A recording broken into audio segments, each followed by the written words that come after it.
नमस्कार। स्वागत है आपका the Bihar teachers history makers मेरा मोबाइल मेरी शिक्षा के इस मंच पर। मैं अपने सभी साथी शिक्षकों को प्रणाम करती हूँ।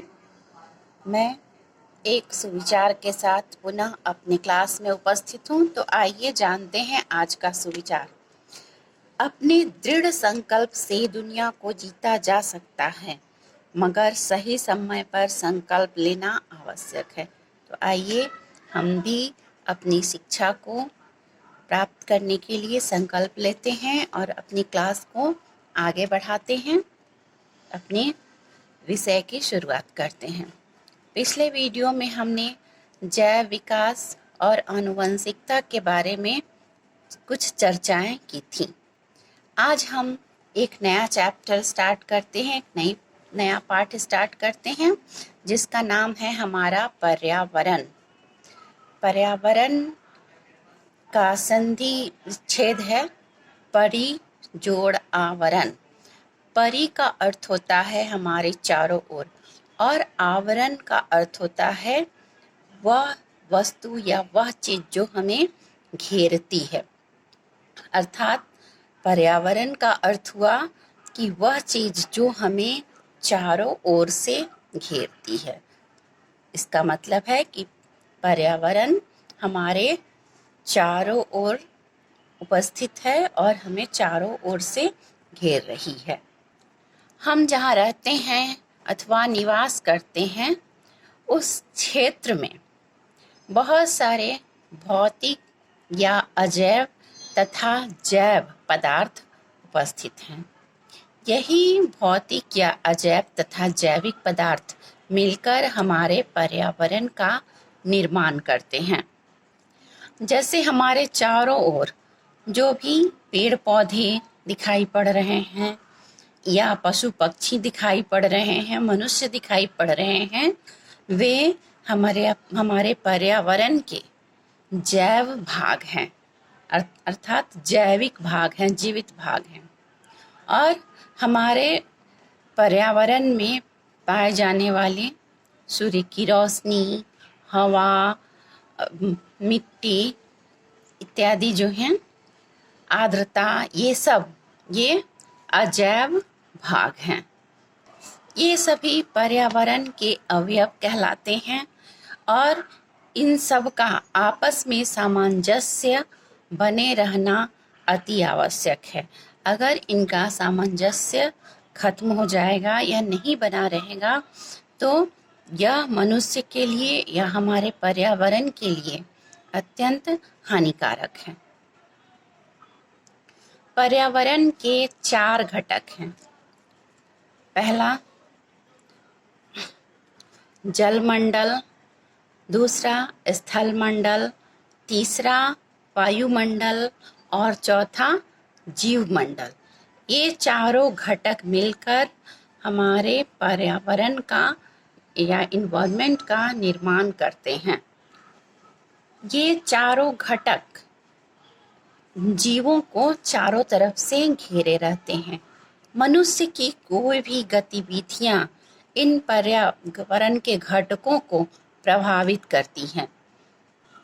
यदि मनुष्य पर्यावरण के संसाधनों का उपयोग सही ढंग से नहीं करता है या उनका दोहन करता है तो इसका बुरा प्रभाव हमारे पर्यावरण पर, साथ ही पर्यावरण के अन्य जीवों पर भी पड़ता है।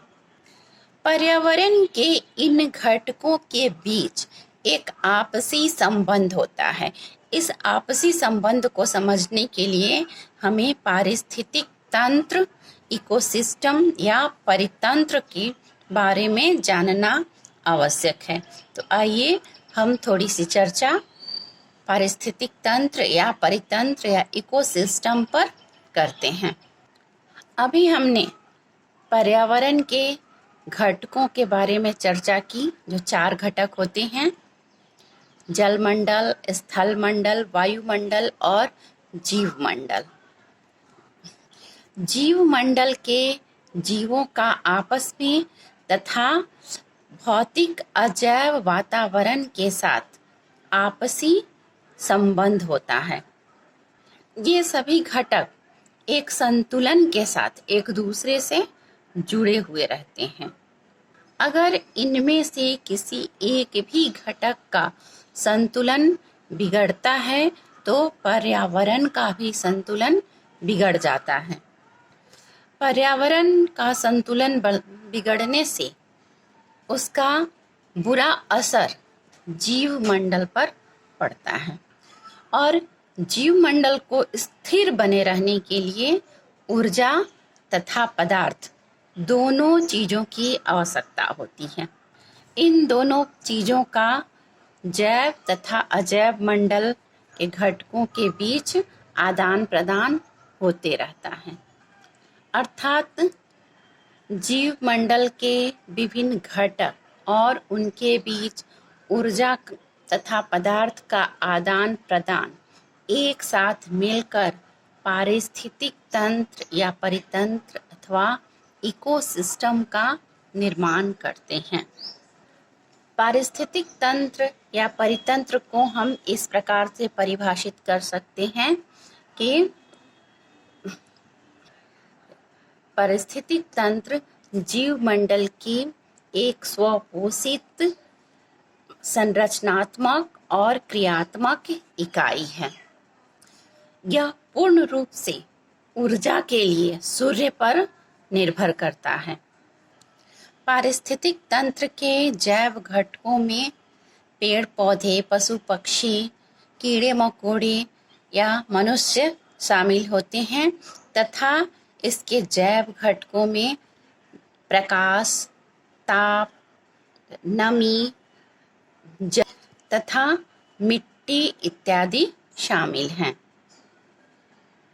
किसी क्षेत्र के जैव तथा अजैव घटकों के बीच लगातार अपृथकीय पारस्परिक क्रियाएं चलते रहती हैं, अर्थात इन घटकों को अलग नहीं किया जा सकता है, पृथक नहीं किया जा सकता है और इनके बीच पारस्परिक क्रिया भी लगातार चलते रहती है।